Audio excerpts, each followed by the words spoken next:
Assalomu alaykum. Men Ishquvvat va Zuhra Faxruddinovna 22 yildan buyon ultratovush vrachi bo'lib ishlab kelaman. Homiladorlik davrida kerakli ikkita foydali meva bor. Birinchisi bu avokado bo'lib, avokado tarkibida kaliy juda ham ko'p.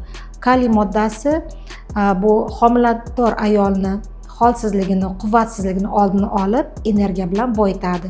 Bundan tashqari, homilador ayollardagi qo'l tortishi, oyoq tortishi simptomlarini kamaytiradi. Ikkinchi moddamiz bu sog'lom yog'lar bo'lib, sog'lom yog'lar nerv tizimining rivojlanishi uchun juda kerakli oqsil hisoblanadi. Ikkinchi mevamiz bu banan bo'lib, banan tarkibida vitamin B6 ko'p va bu vitamin B6 erta toksikozning belgilarini oladi. Qusish, ko'ngil aynish, shu kabilarni oldini oladi. Ikkinchi moddamiz bu kaliy bo'lib, kaliy energiyaga juda ham boy. Bu homilador ayollarda yurak faoliyatini yaxshilaydi, homila yurak faoliyatini yaxshilaydi, energiyaga boy bo'lib, energiya zapasini to'ldiradi.